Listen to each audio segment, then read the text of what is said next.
Halo, selamat pagi teman-teman. Bagaimana kabar kalian semua nih? Semoga kalian dalam keadaan yang sehat dan dalam keadaan yang senang. Pada kesempatan kali ini, kita akan belajar tentang teks negosiasi. Nantinya kita akan belajar mengenai pengertian teks negosiasi, mengenai ciri-ciri teks negosiasi, dan apa aja sih struktur dalam teks negosiasi itu.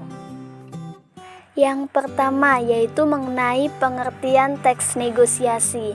Nah, teks negosiasi itu adalah teks yang berisi interaksi sosial yang bertujuan untuk mencapai kesepakatan tertentu di antara pihak-pihak yang memiliki kepentingan. Nah, biasanya kita akan melakukan proses negosiasi itu di pasar, yaitu antara penjual dan pembeli. Lalu yang kedua yaitu mengenai ciri-ciri teks negosiasi. Yang pertama yaitu sebagai sarana untuk mencari sebuah penyelesaian. Yang kedua, menghasilkan keputusan yang saling menguntungkan. Lalu yang ketiga yaitu mengarah pada tujuan praktis.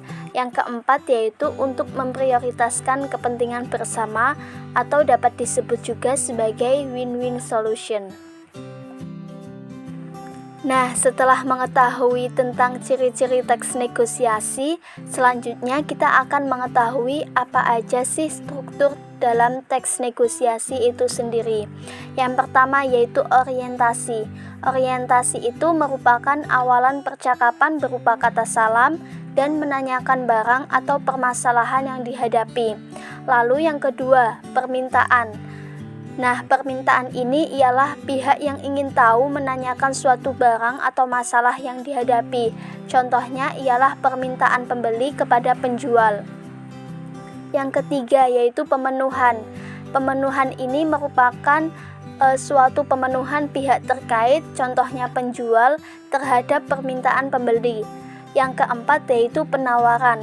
Penawaran merupakan suatu kegiatan menawar suatu barang atau masalah yang dihadapi. Yang kelima, persetujuan, yaitu mengenai kesepakatan antara penjual dan pembeli. Yang keenam yaitu pembelian, suatu transaksi penjual dan pembeli. Yang terakhir yaitu ada penutup, yang berisi salam penutup. Nah, selanjutnya kita akan mengetahui tentang unsur kebahasaan dalam teks negosiasi. Yang pertama yaitu menggunakan bahasa persuasif. Tujuannya untuk membujuk atau menarik perhatian. Lalu yang kedua mengandung kalimat deklaratif, yaitu berisi tentang pernyataan yang berfungsi untuk memberikan informasi atau berita tentang sesuatu. Lalu yang ketiga, menggunakan bahasa yang sopan. Tujuannya ialah untuk saling menghargai, contohnya antara penjual dan pembeli. Yang keempat, menggunakan kalimat efektif. Yang kelima, bersifat memerintah dan memenuhi suatu perintah. Yang keenam, menggunakan pronomina atau kata ganti orang. Yang ketujuh, menggunakan kalimat langsung. Lalu yang kedelapan yaitu menggunakan kalimat yang menyatakan sebagai bentuk kesepakatan atau tidak. Nah, selanjutnya kita akan mengetahui contoh teks negosiasi yang dilakukan oleh Anton sebagai pembeli, lalu ada seorang penjual. Kalian bisa mencermati teks negosiasi ini.